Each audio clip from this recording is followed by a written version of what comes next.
Hello, everybody, and welcome back to another episode of the Drew Jimbo Neutron podcast. I'm your host, Drew Jimbo Neutron. Today, I have a very special guest, WWE superstar wrestler Jaxson Ryker. Very grateful for you taking the time to come out and do this. I hope all is well with you and your loved one. Oh yeah, man, absolutely. I appreciate your time as well. And just sitting here in Tampa seems to be the new home base for WWE. So just waiting on Raw tomorrow night, man. That sounds great. You just got done not too long ago with a pretty busy weekend, pretty busy time for it seems the whole wrestling industry. So how was dealing with WrestleMania week and everything, especially in the being in Tampa in the Florida area? It was a little more laid back this year. So 2 years ago, we did Mania in New York. And for me with NXT at the time, it was real busy. I mean, we were there from Monday till, I guess, Tuesday, so a whole week doing fan access, doing signings, doing more media, visiting children's hospitals and stuff like that. So obviously with the COVID stuff going on right now this year, luckily we had, we had an audience, roughly 27,000, I think, per night. But it was a little more relaxed. We didn't have the big fan access, which, for a lot of us, it's kind of sad. But I mean, we know probably next year, hopefully, because it's always cool to meet the fans, man. But it was amazing for me because it was my first WrestleMania to be a part of. Didn't have a match, but I was a part of, a really good storyline going on with Braun Strowman and Shane McMahon, Elias and I was just getting a chance to, look out that curtain and go, hey, man, 5 years old. So what I wanted to do. And here I am, WrestleMania 37, fulfilling a dream. So it was awesome, dude. It was awesome. The crowd was electric. The weather was nuts. They said it was the first WrestleMania where it just downpoured on us. But man, the crowd, the WWE universe is kind of what drives us. So we were really thankful to have that back in front of us. Yeah, it was. I saw a lot of people saying it's almost as though 2020 wasn't over because it was pouring so hard. And I know there were a couple of unfortunate people slipping on the entranceways and stuff because, I mean, it's steel and it's slippery. I was really surprised that more people weren't because it's just such like a slip and slide pretty much. But oh yeah, real quick story. Elias and I is coming through the crowd and they got these plastic, I guess, guards put down over the grass or whatnot. And he rounds the corner and he thanked me when we got to the back because he just like one foot just goes out from, underneath him. And I grab him by his side and keep him from crashing. And he got to the back. He was like, you saved me. I know I did. So, I mean, it was water everywhere, man. But but it made for a very adventurous night. I felt like the fans got their money's worth and they stuck it out, man. They got rained on a lot.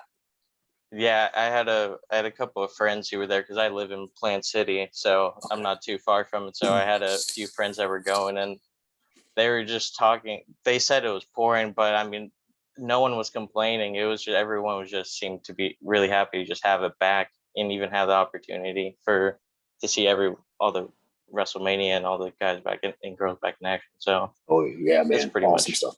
Yeah. You mentioned 5 years old when you're looking out the curtain and stuff. So I know that I've done some research and I know that you've wanted to be a wrestler rather since you were around 5 or 4. So how does it feel really, a long build up and of course you joined the Marine Corps. So that kind of diverges the path a little bit, but what's it like, full circle, finally being able to stand at WrestleMania? Yeah, dude, it's cool, man. Like, I mentioned 5 years old, growing up watching Hogan and Warrior and, Macho and the guys, and the list goes on. But just, my mom, I was the kid that I was stubborn and hard-headed. I didn't want to do anything else. Obviously, I went in the Marine Corps. That's something that was very prestigious for me, part of, kind of family history. But even in the Marine Corps, I just continued to travel to wrestle. So for me, I guess I've been doing it almost a little over 20 years to finally come to this point to where I'm at a WrestleMania. I'm a part of a WrestleMania. It's one of those dreams come true, and growing up watching those, having so many fond memories of, just seeing all these great matches on WrestleMania, never going to one live as a kid.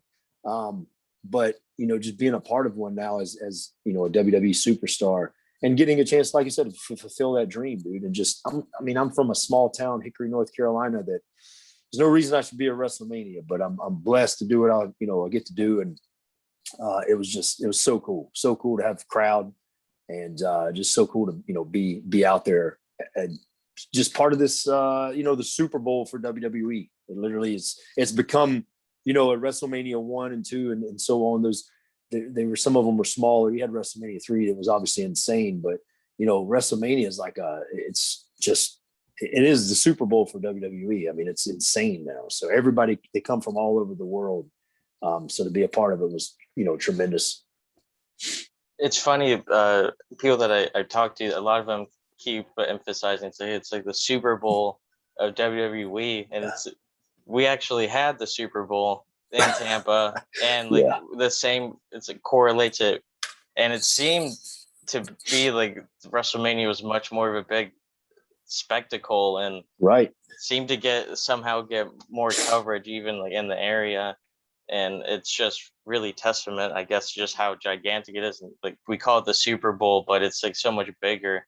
Like everybody flies in internationally and stuff. It's really crazy. But no, you're good. Go ahead. You mentioned that you were from a small town, Hickory, North Carolina. Mm-hmm. You said, it's crazy you even got to the opportunity, you got the chance to do it. So how kind of did you get started on the path, and how did you start to become a wrestler from such a small town? Yeah, well, I mean, it's one of those things where my dad always instilled in me, mom and dad always instilled in me, hey, you can do whatever you want to do. We believe in you, but just, you got to finish school, So obviously high school was the thing. They never said you had to go to college, which was something I never cared to do anyway. I wanted to join the military, especially after 9/11. It was one of those things that was just kind of, all right, let's, go serve my country. But I started right out of high school. I graduated, I guess, year 2000. Started training with a local guy, Tommy Birch. He used to wrestle as Abel Adams in, the Carolina area and Georgia and all these other places. And he just kind of took me under his wing, man. I met his wife. Her and I used to work together when I was like 18 or 19. And she knew I was into wrestling and introduced me to her husband. And he just kind of took me under his wing. He took me on the road with him and did some independent shows that, backwood, mountain shows in the Carolinas. And just, it was one of those things where I was just, it was the love of my life, at that time. And I just chased after it. I knew I had to give everything. I had to sacrifice a lot of things. I knew that I was not going to make any money, doing it. It was one of those things like a kid who plays whatever football growing up. They don't make money doing it. They do it because they love it. And it's something that, just they want to do for a living. So for me, pro wrestling was it. I sacrificed a lot of family time. I sacrificed a lot of, I spent a lot of my own money, drive back and forth from Camp Lejeune, North Carolina, which is where I was stationed at in the Marine Corps for 4 years. It was probably a good 5-hour drive to where I would meet my trainer, to drive another, 10, 12 hours to a show. I'd get back in my truck and get back to base on Sunday night at, 2, 3 in the morning, and have to be up to go run, or in the Marine Corps formation at, 6 a.m. So dude, it was, a sacrifice of a lot of things, but to see where it's come from and how it's paid off for me, I always say what helped me the most was I was in this small town, graduated high school. I'm wrestling in these small little areas, but the biggest advice I always got was you have to branch out. You have to get your name out there. You have to, you have to make the right connections, I guess. And I knew that I had to get out of my hometown because I'm wrestling in an armory in Hickory, North Carolina, even though we would get insane crowds, 500-600 people packed in there. You couldn't make it anywhere there.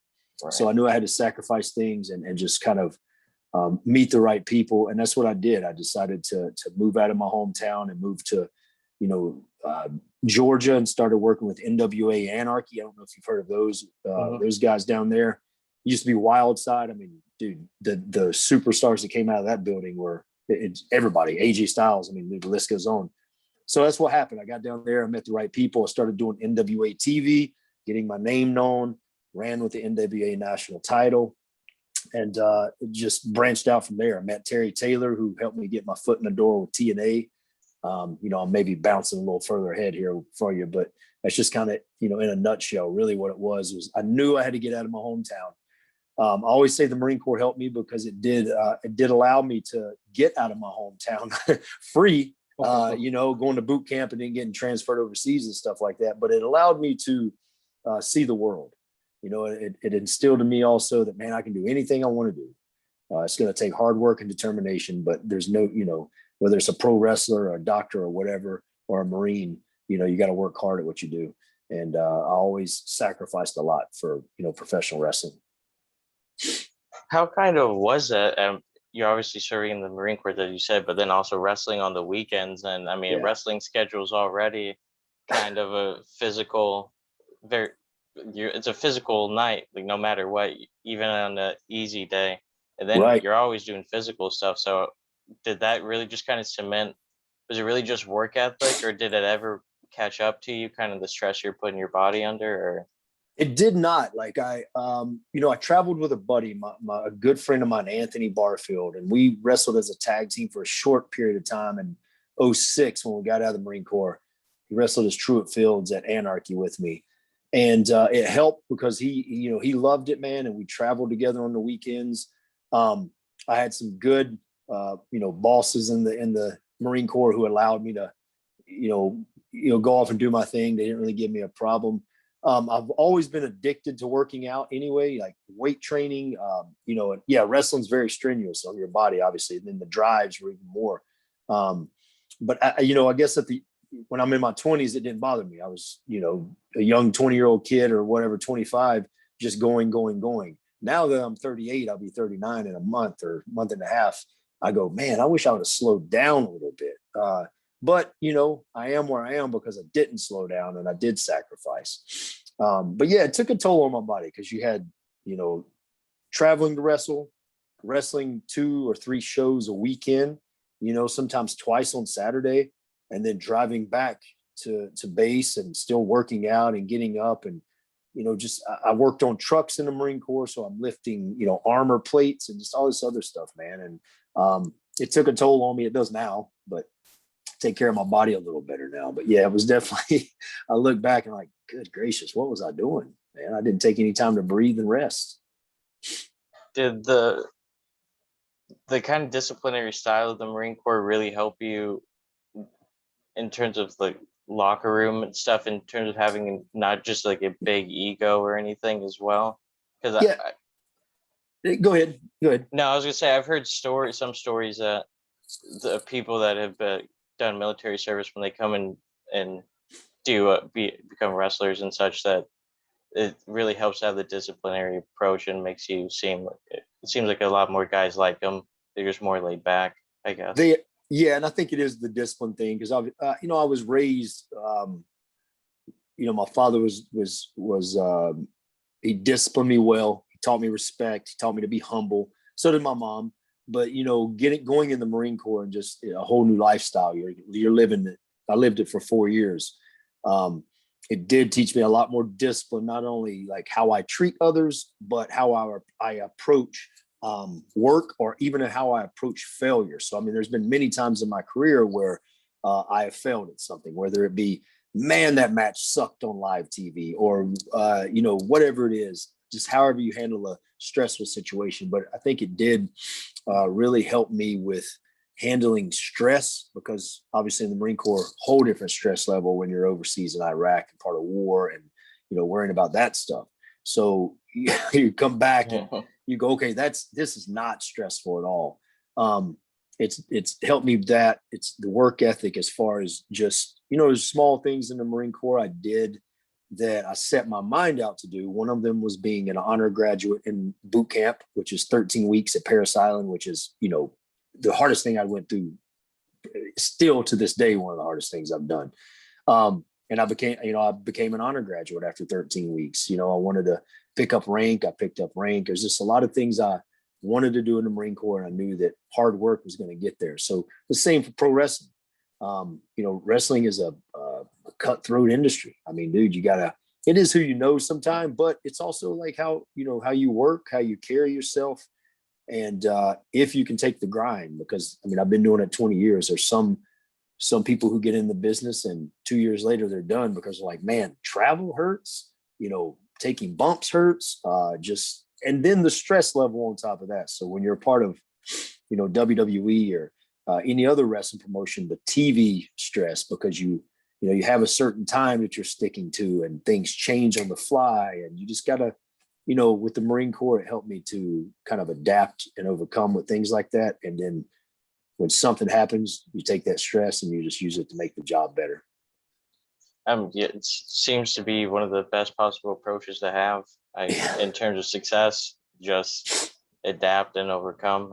Yeah, it is, man. The best way to overcome an obstacle. Right. You mentioned earlier that you had gotten some assistance when you got into TNA, Total Nonstop Action, wrestling. What was that like? Finally, I guess a big deal company finally hitting your line, wanting you and thinking that you can help. So how much is that reassurance and like gratitude, I guess, do you have for that? Terry Taylor got, helped me get my foot in the door. I owe a lot to Terry. And matter of fact, WrestleMania morning, I text Terry and told him, hey, you've been with me for a long time. You've helped me so much, and just kind of thanked him. But he got my foot in the door with TNA. And then from there, it was really on me. I mean, I drove down for a year and a half, me and a couple other guys. They paid us. They paid for our room at that time, but it was one of those paying dues. I drove down to do a security role where I stood beside Dixie Carter or wherever, man. It was just one of those, like, I want an opportunity. I will do whatever it takes. And lo and behold, 2010, I guess I signed the first contract with him, and got stuck with Immortal, Hogan, and those guys, and kind of built a relationship with those guys. And it was just, I knew that it was my opportunity. And, given the opportunity, I would continue to shine. And I'm very, very thankful for my Impact or TNA run. I got a chance to work with some of the greats. I mean, AJ at the time down there, Bobby Roode, James Storm feud that I still love to talk about. I got to work with Magnus, in England and main event in Manchester. Ken Anderson, I mean, Sting, the guy I grew up wanting to, be like. And dude, it's just, there's so many opportunities that landed on my plate there that I know I capitalized on. And just to see, where I've come from and the guys I got to work with and learn from was just a great opportunity. And I think it helped build me where I am now, because WWE was my ultimate goal from day one. Right. And I think a lot of the guys knew that. Like, yeah, I love TNA, enjoyed it, but WWE has always been the ultimate goal for me. And it did set me up, I think, for success, because I built a name in TNA. And then when I got released there in 2015, I always kept in touch with Edge, who was another guy I always say, I shook his hand and hugged him at WrestleMania and thanked him as well, because he vouched for me with William Regal. And I kept touch with William Regal for a few years. And lo and behold, I got my foot in the door at NXT. And, like I said, that name building there at TNA helped me a lot. So I owe a lot to the opportunities that were given to me there. That's actually TNA is actually the first introduction I had toward for you, because I used to watch that when I was younger, and I still remember your debut, and it was really weird because so I was one of those kids. I've told the story before, but when I was in third grade, everyone loved wrestling, and that was my first introduction. So I was always the type of person, like, if I'm behind on something, I gotta go, and like I'm interested in it, I go find out as much as possible. Yeah. So I was checking out like library books about the history of wrestling and stuff. So I was reading about like NWA and like Jim Crockett promotions and stuff while they're like talking about John Cena and Edge and under Batista and stuff. So I had always just like had a big like mind, I guess, for the history of stuff. So I watched as much as possible. So I was to bring it back, when I was watching you, it's really interesting because it was like you had a cool look, and I liked your tattoos, and like you stood out. But then it was kind of like a stop-start. Like they would put you in a feud, and then it would go, and then they would yank everyone back, and then they would put you out again, and then yank it back.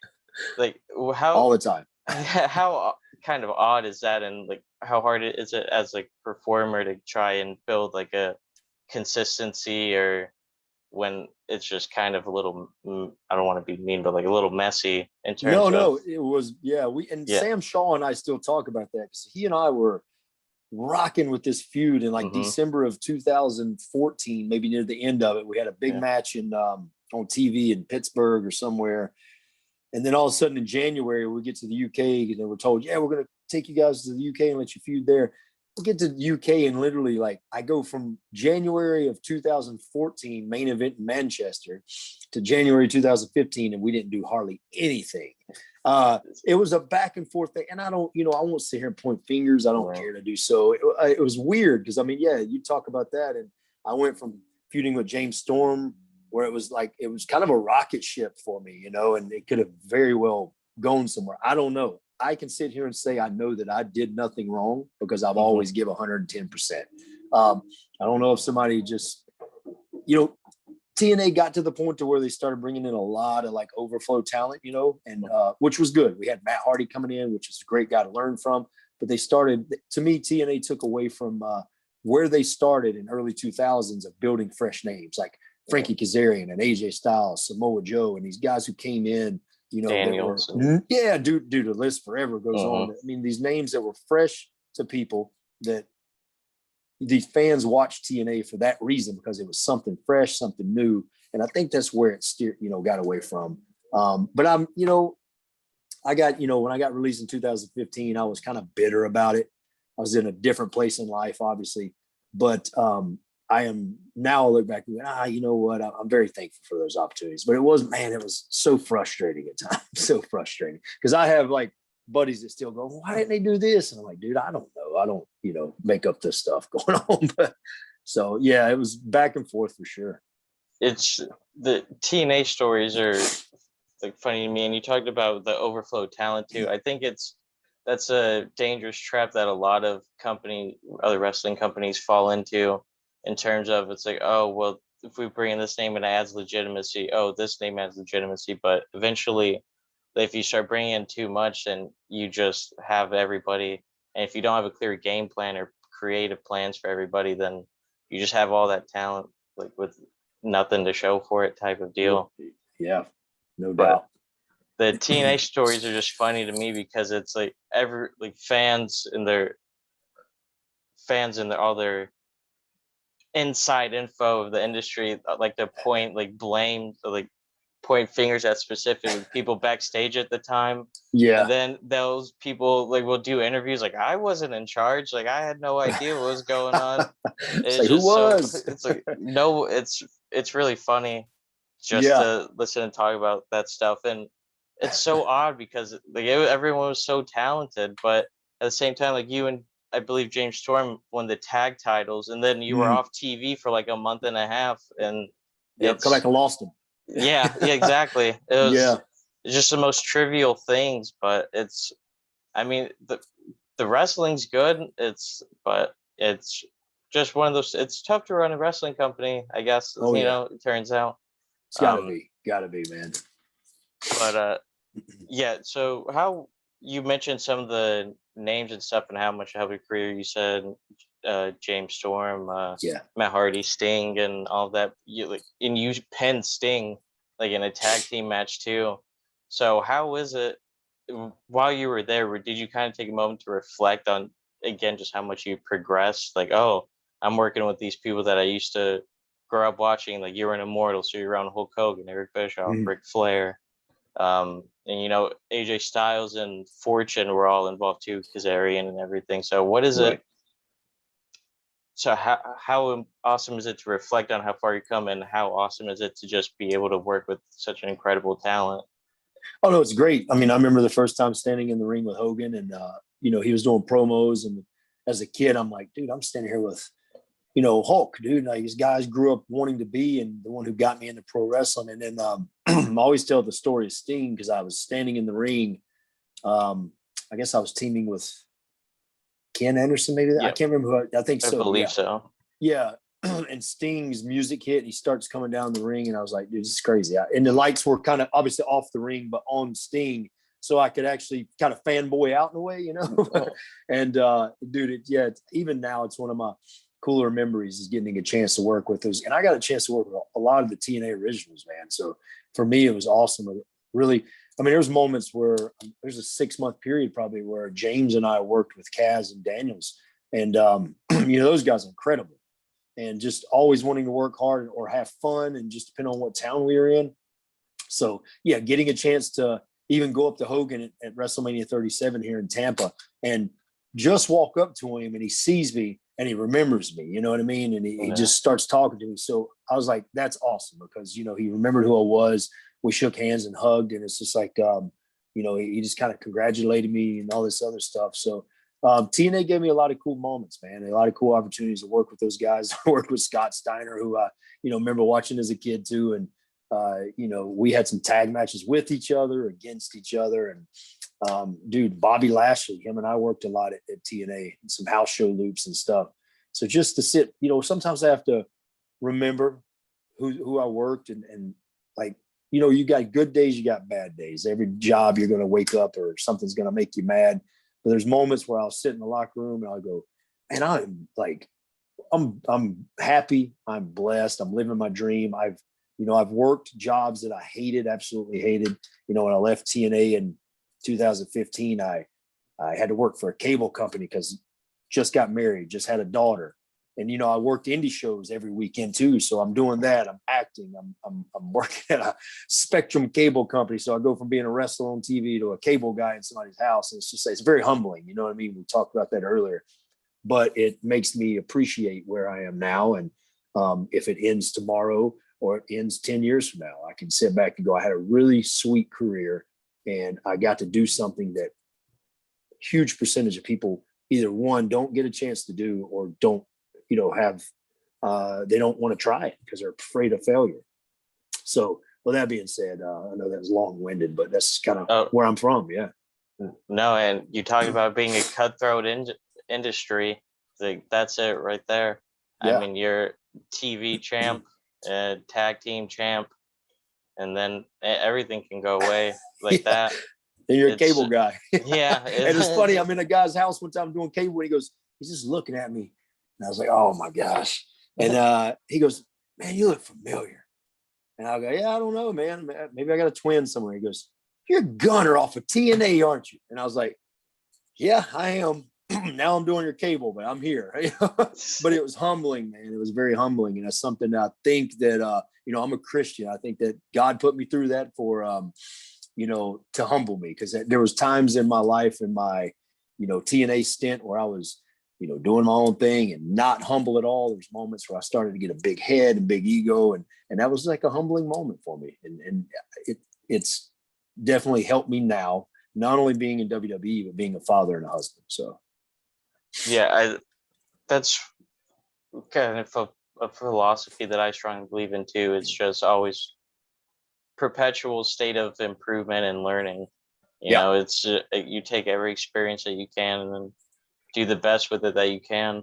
And that's obviously you took some hardships, and then you're with the WWE. Right. So I mean, you accomplished your dream. It's very impressive, and yeah, thank you. Yeah. Very, very awesome. Before jumping to WWE entirely, I had another question about TNA.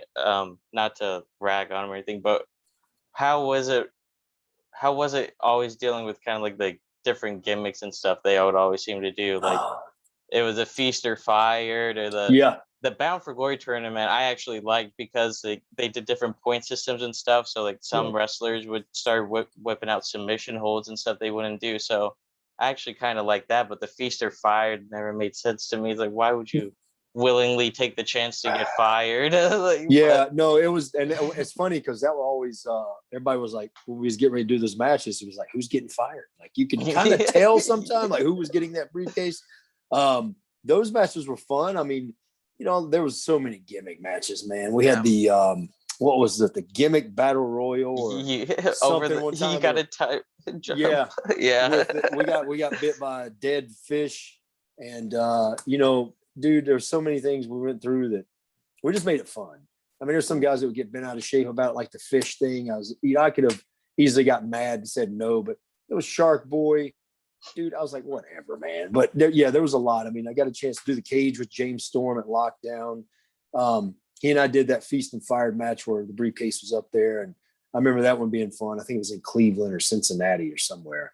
I'm trying to think of some other one. I did a couple ladder matches, but yeah, they were always trying to be creative. I mean, you had the what was it? The X Division match, the cable. What's it called? The X. The paper. It was always on Destination X. Yeah, I can't remember what it was called, but it was. I feel bad. I can't remember. No, I can't remember either. But that one was innovative because you had guys like Elite Skipper back in the day, and AJ and these guys like killing each other on this thing, and I was like, dude. But I mean, so I give it to Impact. They come up with a lot of like innovative, different ideas, and they ran with it. And some of them failed, some of them did. But the Feast or Fired was always one of those. We were like, oh boy. But yeah, anyway. Yeah, I was gonna ask that too. It was like, would they tell people in advance who was getting fired or not? As I assume it's like the one person whose contract negotiations are up next week probably isn't looking too hot for him. But like, yeah, usually that was it. Yeah, usually that one was it. That's just it's too funny to me. Yeah, it's nuts. But speaking of TNA trying to be different, kind of innovative, they had the 6-sided ring, but I believe you were there when they switched to the 4-sided for a bit too. Mm-hmm. I don't know if you were there when they switched back, but if what were kind of some of the difference if you did wrestle in the 6-sided? I did not like this. I wrestled in the 6-sided, and then the 4-sided came back, and a lot of us are super happy. So the 6-sided ring, the if you think of the dimensions of it, like it was not. So every side is going to be a little shorter. So the ropes were super tight. Mm-hmm. I mean, and so very just uncomfortable. And then the ring was a lot stiffer. I remember being a lot stiffer, just the way it was put together. But I mean, obviously you had like a bigger work area, I believe. But for me, I've always just the traditional 4-sided ring. It was always what I liked as a kid. And I think Hogan was like, oh, we got to go back to the 4-sided ring. Like the 6-sided thing is.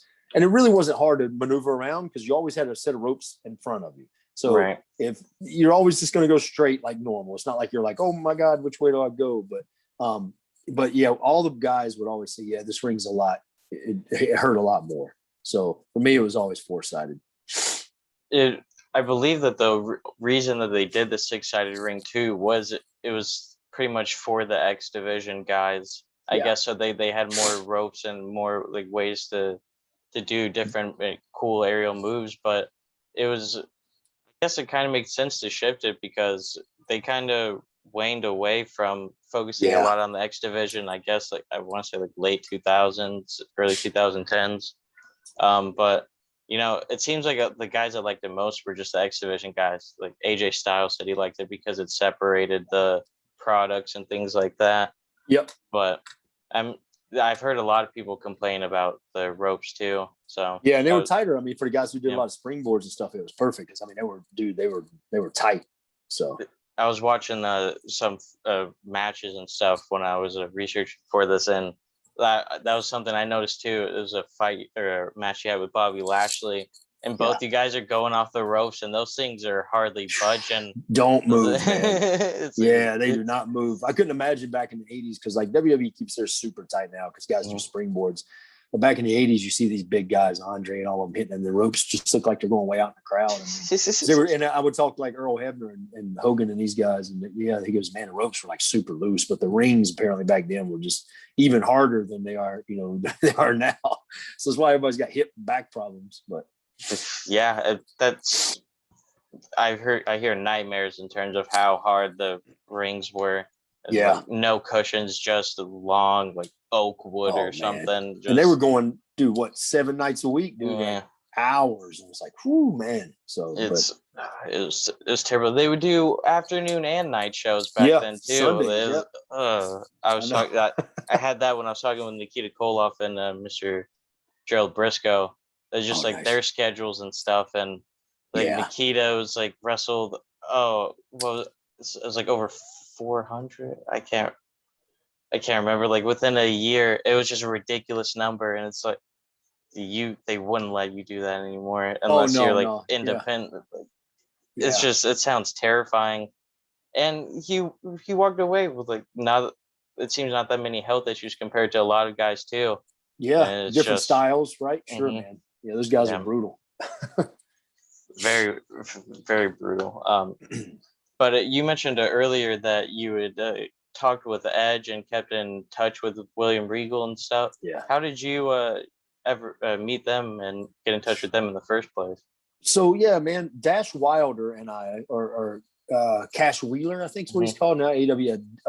We're really good buddies. We've known each other since '04. Technically, we've been, when I started wrestling in the Carolinas, he's from kind of the same area where I'm from. So Dash and I kept in touch together. Well, we traveled a lot together. We worked a lot of shows together. He ended up getting hired with WWE when I was at TNA, and he lived in Asheville, North Carolina, which is a place that Edge chose to move to, I guess 2012, maybe 13, somewhere around that time.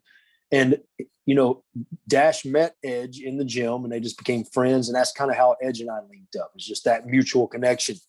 So I'd always send him tapes of my TNA stuff. And he would always and he still does. He just loves what he does. He loves to give back. Just a true locker room leader and a true guy who respects those who came before. And then the business is coming ahead of us.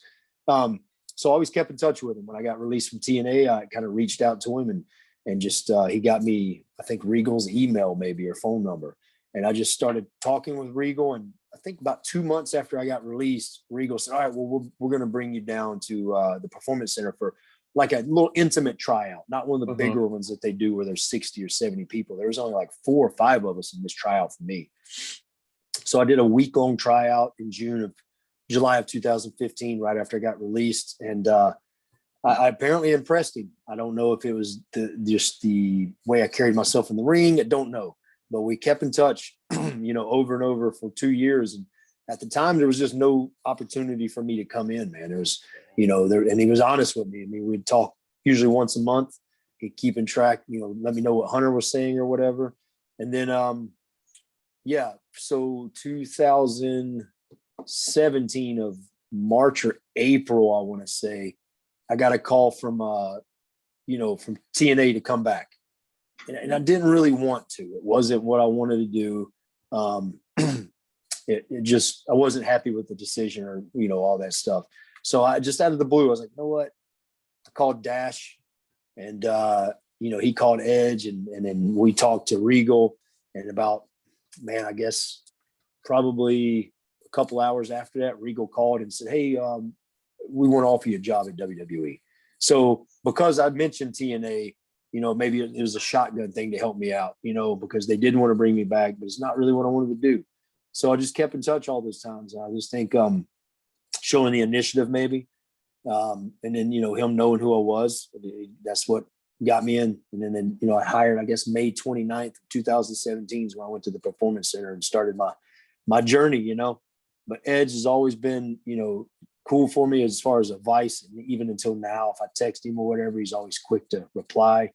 And I owe him so much, man. And I told him that at WrestleMania backstage, just gave him a hug and said, man, you never had to stick your neck out for me.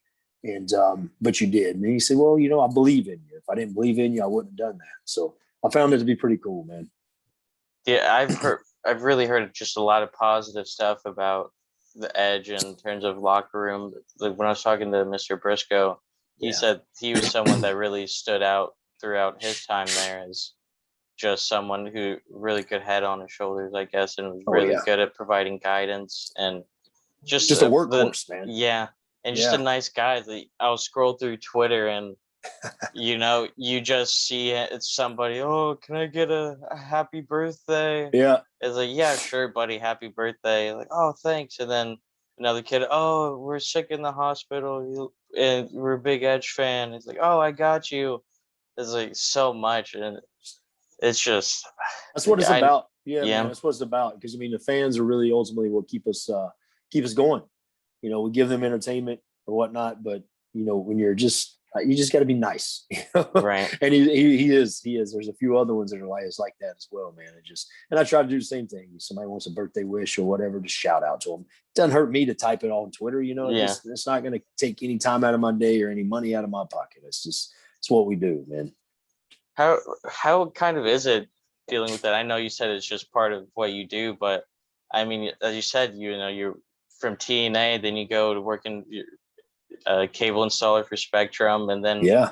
now you're back up with WWE, and then now people are tweeting at you just because being recognized like by you would somehow make their day just because they're big fans. What's it like, just knowing that you kind of have that, I guess, power and influence just to make such an impact? Yeah, it causes me to slow down and respect what I get to do for a living. Because as a kid, I remember, I guess I was so Owen Hart died, what, 98? Yeah. I think it was in 99. Yeah. Yeah, I think it was, no, he might have died in 99. I can't remember. Anyway, we were at a fall brawl event. Over the Edge. So yeah, Over the Edge. I think 99. I think 99. 99 sounds right. Yeah, because it was early 2000 when I was at a we always went to WCW events as a kid because there was a hotbed in the Carolinas. Right. So me and a buddy are at a maybe a Nitro or something, and we're standing at the gate back, where the wrestlers parked. We're the only two left, and I waited, and Bret Hart come out because I'm a huge Bret Hart fan. And, he's busy getting in his car, and you can tell he just doesn't want to be bugged. But I was, I just say, hey, Mr. Hart, can I please have your autograph? And he took the time to say, yeah, sure. And he walked over to the fence, signed our, ticket stub at the time. And it always just made me think, like, man, you never know what a fan is going through. A kid, a dad, a mom, whatever, they bring their family to these wrestling events just to escape whatever they're going through in life. So just to take 30 seconds, 5 minutes, whatever it is, to say hey to a kid or hey to a mom and dad or a fan in general, you never know what kind of impact that'll make on somebody. I can go be a jerk, but what's that going to get me? You know what I mean? That's not going to get me anywhere. It's going to, make them have a bad day or have a bad taste in their mouth. And, in the end, it's part of my job, you know what I mean?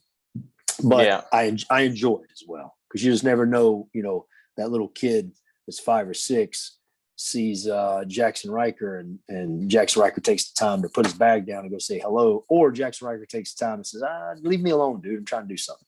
Yeah. 2 different worlds there, man. You know what I mean? So you got to think about how far that carries. And that's another thing my dad raised me, just be respectful to people.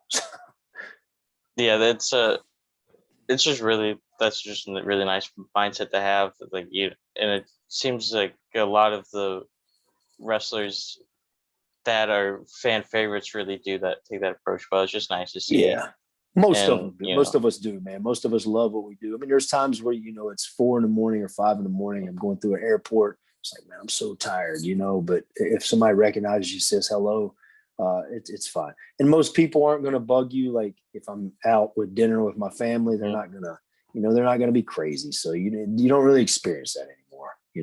Yeah. So that's always nice. Like my dad, he grew up in the Fort area too, and just like randomly, I guess it was like in the 80s or 70s, Hulk Hogan's at a restaurant. He sees him and he's eating. He says, "Oh, how you doing, Terry?" He's like, "Hey, brother." But so he sits down to eat his meal, and then all of a sudden another guy with his kids like, "Oh, Billy, of course he'll take a picture and sign for you," and like just basically puts him on his lap. Yeah. And it's just like, and I read the Hardy Boys books and Rey Mysterio's like autobiographies when I was a kid, and like both of them they both just like praises, like, if I'm eating, just don't come up to me. They basically taught you how to talk to people. Yeah. I'm taking notes, and like I see Batista in a Whole Foods when I'm a kid, and I go, "Oh, after you're done, sir, do you mind signing?" Yeah. And it's funny. Just like it's just really good. I think the world's just best when people are just nice and positive to each other, try not to be disrespectful and things like that. Absolutely. But talking with WWE and you finally getting that opportunity in NXT, so what did you kind of do to prepare for that? I guess they just gave you the call and you went to the Performance Center in Orlando, or what would you kind of do? We just uprooted my family, my wife and daughter. We moved. I was filming a movie at the time, Game Night, which came out in 2017. So when all that was going down, I was driving to Atlanta for the movie, and then in between set, I would have 2 or 3 days off. I was driving down to Orlando to try and find a house to live in for my wife and my daughter and I, driving back to Atlanta to finish filming this movie, driving back to the Carolinas, dude, it was like, oh my man. So I had about a 3-week period where I was filming that movie where I had to find a place to live because like I was reporting to the Performance Center on May 29th. I remember, May 27th was the last day of filming for the movie. Luckily, I had family in the Carolinas who helped my wife and my mom and dad pack our house up. I did none of that and got there on the 27th. We got in U-Haul on the 28th, which is our wedding anniversary, and drove to Orlando. And then I reported on the 29th. So it was all like, dude, it was just crunched up in time, but it sounds like my life. I mean, that's how things are, it's always been. So yeah, I reported down there, man. Started training. It was just one of those kind of restart moments. I wasn't Gunner anymore. I wasn't, Phil Shatter from the Indies. I was just Chad at the time. I was literally wrestling as my real name, Chad Lell, for, man, I guess, dude, almost a year. So for me, mentally, that was weird because I went from Gunner, which really wasn't, I'm not going to say not a character, but it was kind of my character. I was this intensified version of Chad Lell who played the Marine Corps stuff and all that. I went from just being my real name. So when I'd go out of the curtain and they'd be like, NXT superstar Chad Lell, it's just like,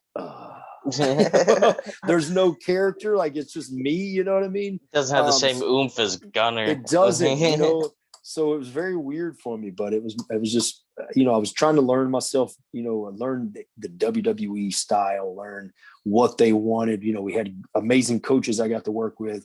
Terry Taylor, I've named 100 times, Shawn Michaels, Road Dogg, Scott Garland, or, Scotty Too Hottie, dude, Matt Bloom. I mean, all the coaches down there, Norman Smiley, who I love to death.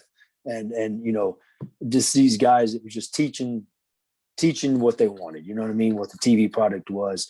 And then we kind of, me and Blake and Cutler and I, we always hung out. We're always friends, rode to shows together. And they had been tag teaming a little bit.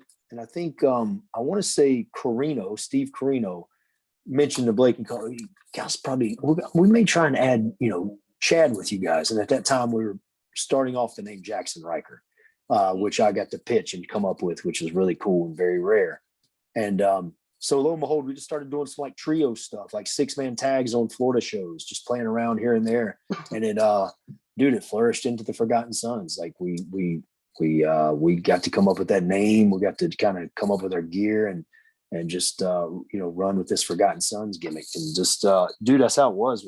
Everything was just going quick. And then obviously with NXT, it blew up. It blew up fast. Yeah. And then we got a live TV spot, and we're like, oh man, we're live TV now. We're not just a network show.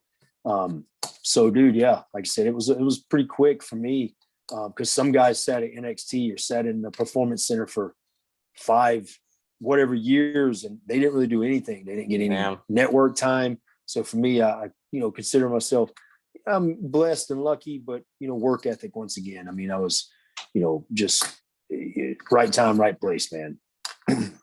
You're talking about, you just said at the end, people that sit there for a while, and you said that you'd been there for a year. How do you is there a lot of mental pressure with that? Like, do they kind of communicate where they view your position in the company, or you just trying to train and trying to get the WWE mindset as quick as possible, so you're ready to go whenever they need you, type of thing? Yeah, it really is ready to go when they need you, kind of thing. It was frustrating at times, because it's like, all right, man, I was TNA wrestling on TV, and now I'm, just all I'm doing is wrestling some Florida shows. But it was definitely another humbling experience, and you just never know with it, man. You're down there pitching ideas or pitching character ideas and messing with promos and doing promo classes and stuff like that. But you just keep in touch, man. You just open up that communication line with the writers, because Joe Bel Castro was one of the main writers. He was always in NXT with us, and just trying to just learn. Okay, what do they want me to do? What can I do to be better? And that's really what it was about. Just putting in the work. With Performance Center, we had an unlimited source of opportunities. We had all the ring time we wanted. And, I am getting older, I should say. So I had to be careful with me going and bumping every day because you just got to take care of your body. And WWE is big about that. Like, hey, don't kill yourself. Take care of your body. But I mean, we had promo rooms, we had promo classes, we had gym, we had all this stuff. So we had, all kinds of resources that, that's amazing to sit back and look at now, like what the company is, trying to do for these guys and girls.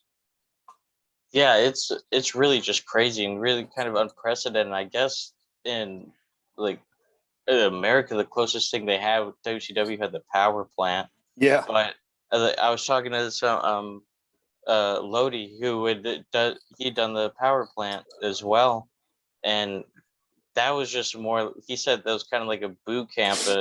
So this is really just unprecedented. Like the performance center, So how kind of is that? You're talking about somewhat fairly humble beginnings with like doing a NWA Anarchy and the All Star Wrestling All Stars and the other promotions. Like then you just get signed with WWE and you get put in this like high class like venue with all these different commodities and all these different tools at your disposal. Like, is it kind of overwhelming, or is it just gratitude and excitement, really? Yeah, not for me. It wasn't overwhelming. I think because I was a little older. I wasn't coming in, for somebody I think that is coming into the wrestling industry who is coming from football or coming from college, who doesn't know anything about wrestling. It could probably be overwhelming. But here I am. I mean, dude, I started wrestling at 19. I traveled all over the U.S., got a chance to go overseas with NWA. I was in the Marine Corps, in war. And so for me, not going to say that there was a walk in the park to just walk in there. I walked in there, respected where I was and who built, this industry that we get a chance to do. But for me, it wasn't really overwhelming. It was, okay, here's another day at work. Here's another day to prove myself. What do I need to do to make it to Raw, to make it to SmackDown? Because that's where I wanted to be. NXT is a whole new brand now, a whole new entity, a Tuesday night show that we have, and these guys are killing it. But for me, I wanted to be on Raw or SmackDown, and that's where I look at now. And I'm like, because I grew up watching Raw and SmackDown, you know what I mean? And I knew that that's ultimately where my style fit, and that's where I really wanted to be. So no, it wasn't overwhelming. I mean, there was frustrating moments of, golly, man, like, I'm not getting any younger. Something's got to give, because I can't do this forever, But like I said, it's paid off well, and they gave me a lot of opportunities at the Performance Center. Learned from a lot of different coaches and a lot of different people. Yeah, and you listed the names of coaches and stuff. That's another thing too. I think the Performance Center is really great about is that it's starting to show a lot of guys and girls that there is something that they could do with all these skills after they're done in the ring. Because I was talking with Mr. Koloff, and he was saying he would have conversations with guys, and they would just talk about how they'd never retire because they couldn't do anything else. Yeah, and like his whole point's like, well, how do you know? Like, it's not like useless. You can do things. So I thought that's really neat too. That it's opening up and showing that there's different paths you can take. Oh yeah, and WWE is big about that now. Real quick, I won't be too long in this, but they're big about, especially the Performance Center, when things get back to a little bit normal.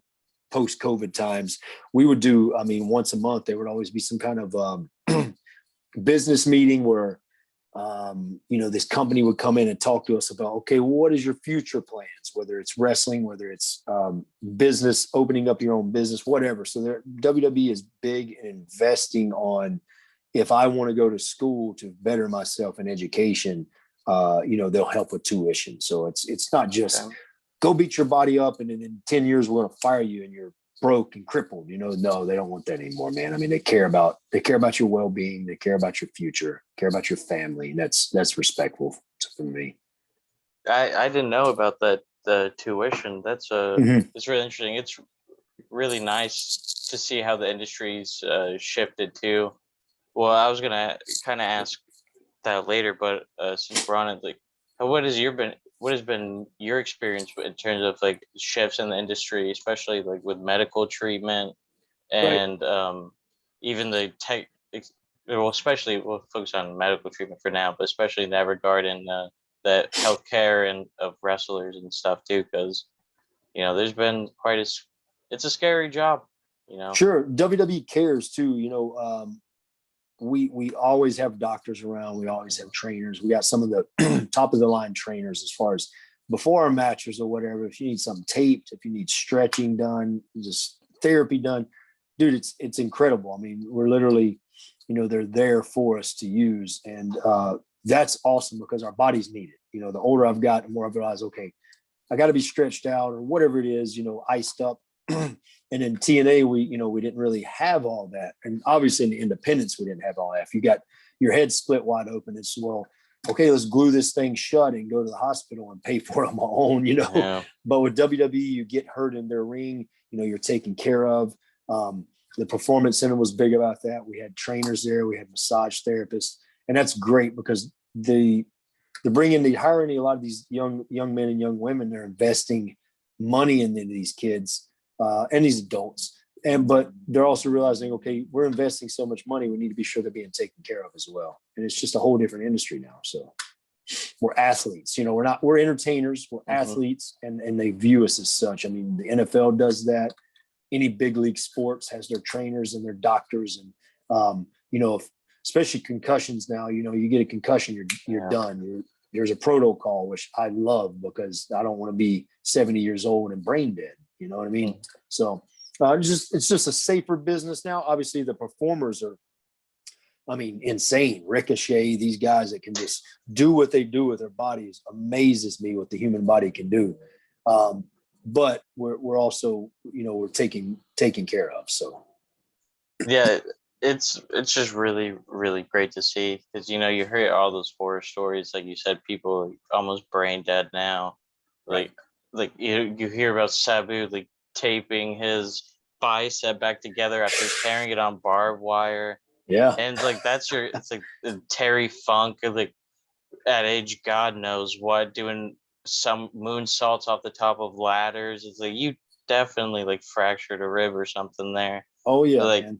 and it's really great to see that people are starting to get taken care of, and because it's just it was really bad there for a long while. Sure. It's really impressive and good at WWE and to step up, and they're setting the precedent for the other industries now too. So it's good that I think it appears that other places are starting to catch up as well. I agree. Yeah, man, smart. So we were talking a little bit earlier about NXT and how much freedom you had, and you were allowed to choose your own names and kind of your own gear and things like that. Is that a freedom that you don't have as much on the main roster because it's just so heavily produced and there's just so many eyes and hands on it? No, with gear and stuff like that, they're real chill about for the most part. Move wise, they're really cool. They're creatively, you can kind of go the direction that that you want your character to go. I mean, there's things that they're going to say, all right, well, let's do this or do that or try this or try that, which is understandable. I mean, it's a whole different brand. We got a live 3-hour TV show that's been going on since 1995, I guess, is 1993 when Raw started. Yep. So I mean, that's Vince's baby, you know what I mean? So so there's certain things creatively, yeah, they're gonna be like, we're not gonna do that. But I don't mind. For me, it's I have the creative, like, I guess, liberty to kind of do as far as my ring work. That's where we a lot of the guys are like, all right, just let me work. You know what I mean? And for the most part, the ring work, we get to kind of come up with our own, we get to paint our own picture per se inside that ring. Depending on where we're going, as a feud or whatever, you just kind of get to do your own thing. And you're talking about creative freedom, like doing your own thing. You're working a lot with Elias, and yeah, what's that like? Because he's so great, charismatic, and I think you two are a really good pair because you're obviously like you were in TNA, the right. Intense. When you want to, you can do the crazy eyes too, Yeah. and you're all tatted up, and so I think it's really great. He kind of needed an enforcer type, but how is it just kind of getting to work with him and all these different people every week, just going out and having fun and things Dude, like he's been that. great. He's awesome, man. He's just he's a good person. First of all, he's worked hard. He came from the Indies and stuff like that. We have a lot in common. Our beliefs are just our work ethic, whether it be dieting or whether it be faith or whatnot. We always talk about. But I like Beard. our diet. Yeah, beard. Yeah, I can't. I have a guitar, but like I told him, it hangs on my wall and never gets played. I think we have a good dynamic because there are moments where he's kind of comedic and I'll play off of that a little bit. We've had some fun with some backstage stuff and just kind of my facials of us bouncing off of each other. And I think that's something that can evolve. We don't know what the future holds if we're sticking together for a long period of time. We really don't know right now, but I do know that it's been a lot of fun, just some of the backstage promos, because they've given us creative liberty to kind of, instead of me being the Jaxson Ryker of NXT with the Forgotten Sons, who was like stone face killer all the time, there's moments where we're doing a live promo or whatever, and if I make like a goofy face or say something stupid, that's okay. This is it's a new avenue for me, and I like it because I can act. I've done a few movies and I still do auditions to this day, and I like to be able to kind of like step outside of that box and for people to go, oh man, this guy's like, he's got like a comedic side to him. It's like a dry dad joke humor. You know what I mean? Yeah. And that's kind of where our stuff is, it's been fun, man. It's been a really good time. Yeah, you guys do have a good chemistry. I was watching one of the clips. It was you were facing Jeff Hardy. It was earlier this year, and he interfered and I guess lost you the match when Jeff was going for his swanton. Yeah, you go back and forth. I told you not to help. He's gonna do the swanton. Nobody kicks out of the swanton. Like, I could have kicked out of the swanton. Yeah, I could have. He started like it's just funny little back and forth things, and of course you can hear everything now because you're in the Thunderdome. So it's like everything just gets picked up. You're talking about your movies. I know you mentioned earlier you were in Game Night. How'd you get into the industry, and what are some other projects you've been involved in? Yeah, man, I met a mutual friend of AJ Styles, a good buddy of mine, Judd Lorman. We met in 2014 through AJ Styles. He came to a show, and he's an actor, a good friend of mine now.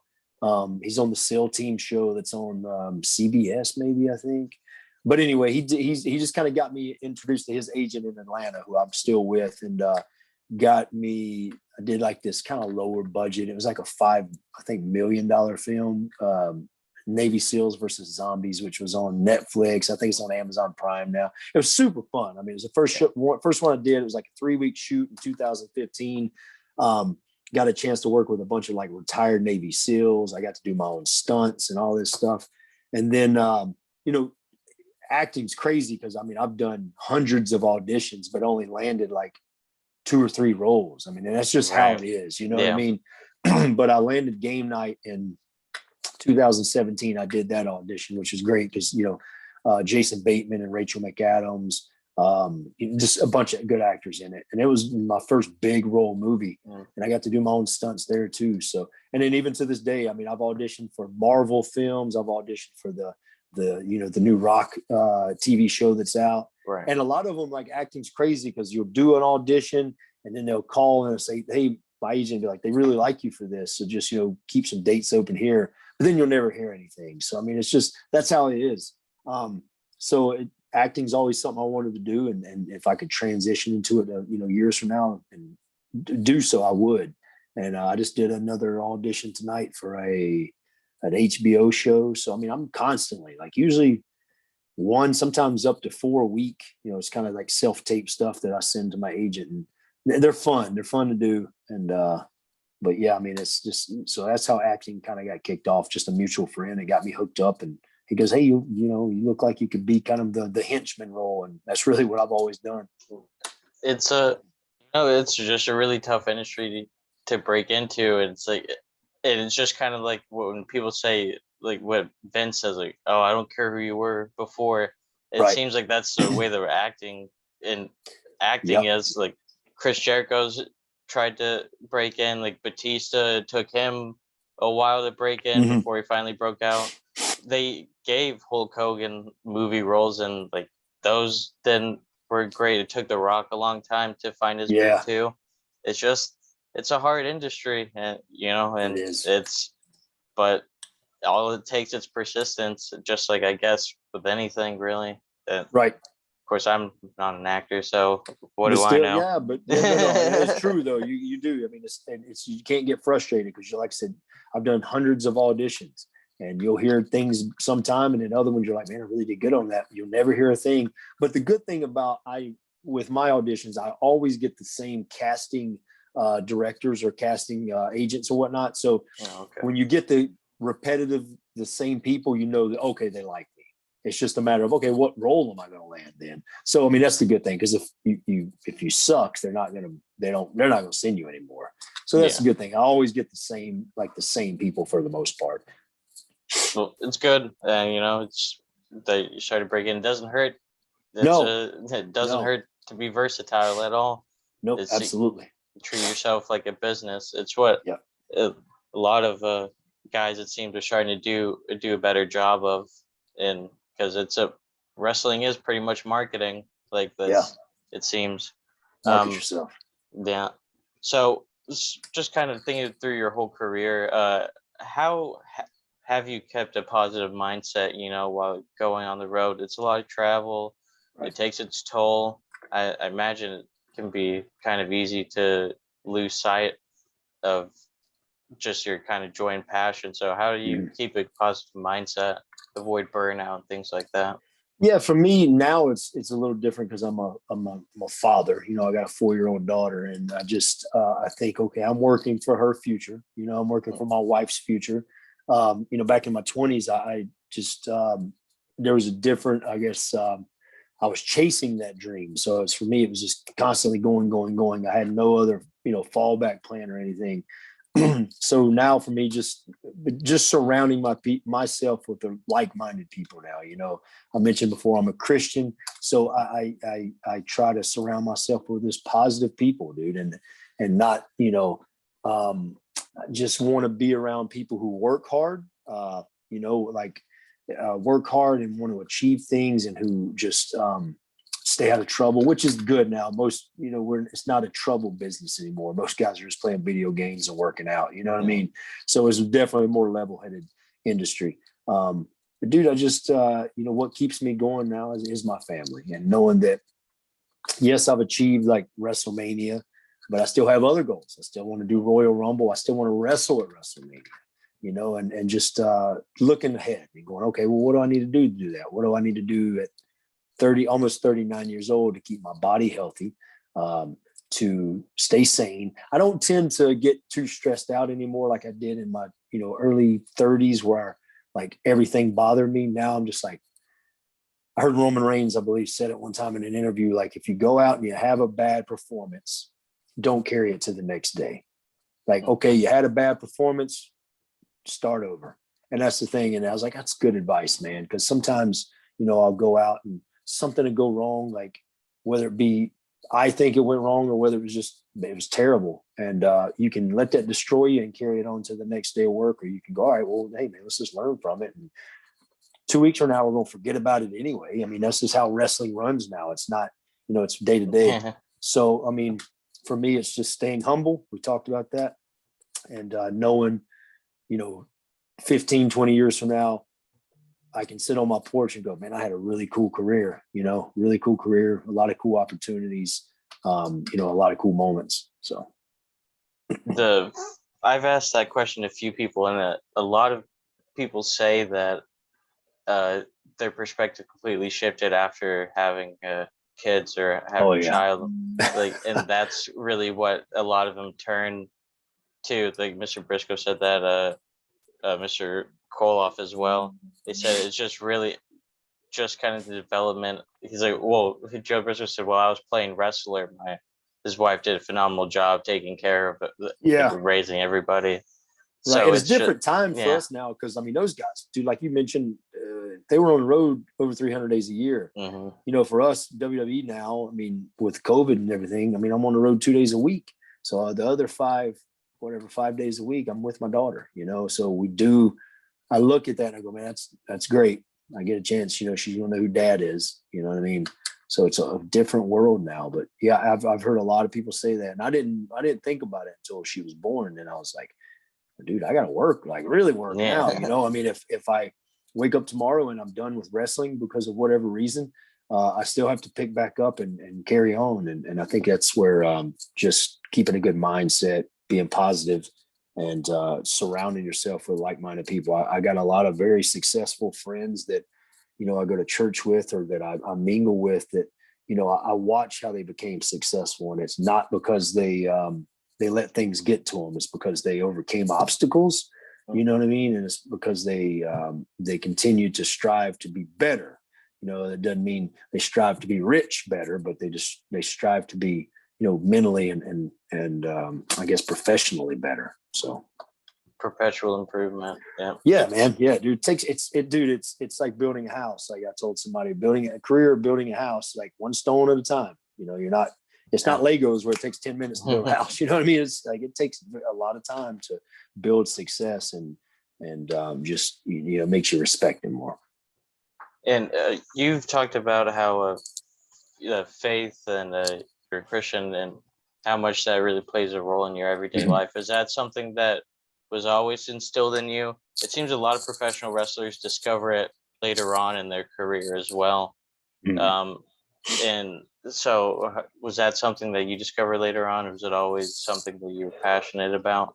No, for me, it was, I was raised in church. I wasn't raised, you know, hey, we're going to church and, you know, you were going to go. I was raised, if dad would wake me up, go, hey, it's Sunday, you want to go to church? Sure. So, I mean, it was, you know, we went to a family church that my grandfather preached at in the 70s. So for me, it was instilled in me at an early age, something that has always been important to me. You know, I steered kind of clear away from it, you know, my 20s and early 30s, kind of tried to do my own, what I say, worldly thing, and just kind of, you know, whatnot. But then kind of grew back closer to my, you know, my relationship and stuff like that with Christ. And, you know, it's just something that's always been very important to me, like a relationship, man. It's not, for me, it's not about religion or anything like that. It's just, you know, I do a lot of like youth ministry with my church and a lot of different speakings at churches and stuff. And it's one, you know, we talked about it earlier with talking to fans, and just never knowing what kind of impact you can have on them. And my faith opens up a lot of conversational doors with people, because they see this tattooed mean guy on TV or whatever. And like, oh man, I didn't know you was a Christian. So you just never know what kind of, you know, avenue that opens up as well, man. So it's always been an important part of my life, though. Right. And I think it's just really tremendous, because I was never, and I'm not overly religious or anything, but I'm also, some of the nicest people I've met, you know, have been Christians. It's the way that I was raised, is just to let people have their beliefs, as long as they aren't using those to either squash others or project like negativity into the world, then it's just to kind of let them have it. So Yep. I was always surrounded by a ton of different, I guess, religions and perspectives and things. But you know, some of the really nicest people I've met have just been Christians, and I think it's good to just have like positive role models, and kind of not like ambassadors, but just representation of it. Yeah. Because it seems like nowadays it just always has been. There's a lot of tension around religion, different perspectives. So Sure. just as long as you're contributing positively to the world and helping people with it, I just think, you know, it just shouldn't matter, you know, I agree. whether. Yeah. But for sure. another thing with the religious thing, the wrestling industry is kind of infamous for, even especially back in the day, to be more crude and things like that. And I know you were kind of you said there's somewhat of a distance in your 20s and 30s, but was that something that like bothered you at all in terms of like morality, like early on in the locker room? Because, you know, you hear some rough and tumble stuff, so Yeah. it was just, of course it's different for everybody, but yeah, years ago it didn't. I mean, I've never been asked to do anything that would jeopardize like my beliefs or anything. So I've been very fortunate about that. You know, I've heard some stories of wrestlers that were asked to make out with a certain, you know, female on the show or something like years ago, and they would say no because they were married. You know what I mean? But I've never been put in a predicament where, where I've had to say, I can't really do that because of, my beliefs or whatnot. And even, now wrestling's totally different. It's not attitude era anymore. We're swigging beer and all this other stuff. So it's a little more laid back. It's a little more easier. And, as far as like your social media page, that you're not told, hey, don't tweet about Jesus because we don't want to, upset anybody. I mean, it's, okay, tweet, it's your faith. You tweet what you want, just be respectful of other people's beliefs as well, which is, I do, and I am so different industry now, different times. And I think social media has kind of opened up some different doors for that.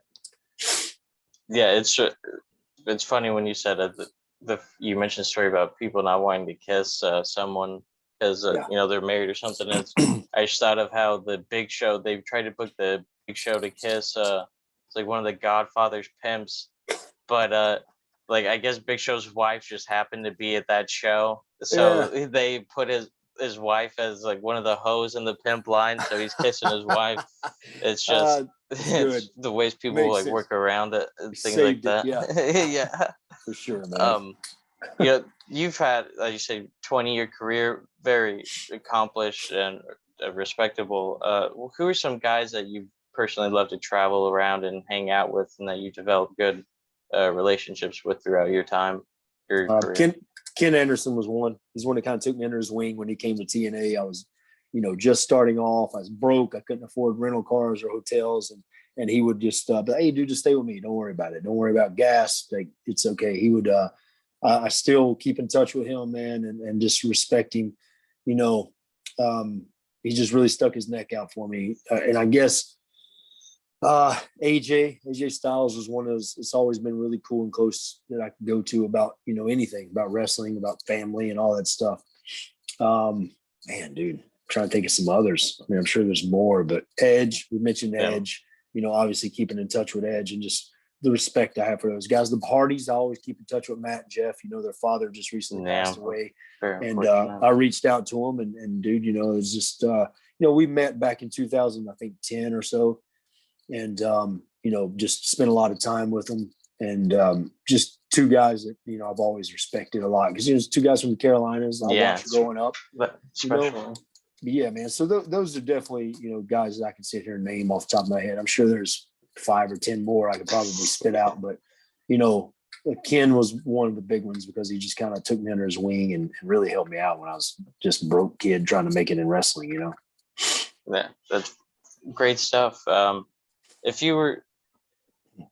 What is one thing in your career that you've left to accomplish that you're really something that you would really like to do? I want to hold, and just the kid in me, I guess, is being some sort of champion in WWE. Right. And world champion, obviously, everybody's going to say that. But even as a kid, I was a big Intercontinental title fan, a big U.S. title fan with WCW. So those two, just to be a champion one time in WWE, just to have that under my belt. And I still want to compete in a Royal Rumble. Those are always kind of the two big pay-per-views as a kid I grew up watching that I wanted to be a part of, was Rumble and Mania. So, but yeah, definitely the championship thing. Sure, it's only a matter of time. I hope, dude, just keep working, man. It's like anything. We just keep working at it. Yes, sir. Is there any place that people can reach you? I don't know if you're doing bookings or signings or anything like that. Or is there any place that people can reach you if you are? Or well, I know with the WWE per contracts, stuff like that, we can't do any like side bookings. But if they want to check me out on social media at Jaxson Ryker WWE on Instagram. Twitter. I don't do Twitter a lot, here and there.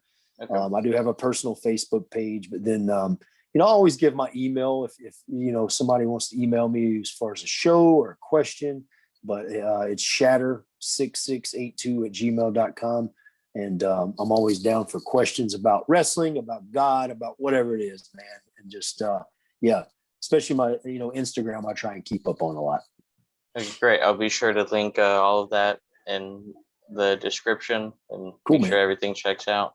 Sounds good, Drew. Want to be incredibly thankful for you taking the time to do this. I really appreciate it. Absolutely. Hope to do it again someday. Again, wish you and your family nothing but the best. And thank you very much for coming out. You got it, Drew. I appreciate your time as well, man. Great. Thanks. Cool. Yeah, brother. That was fun.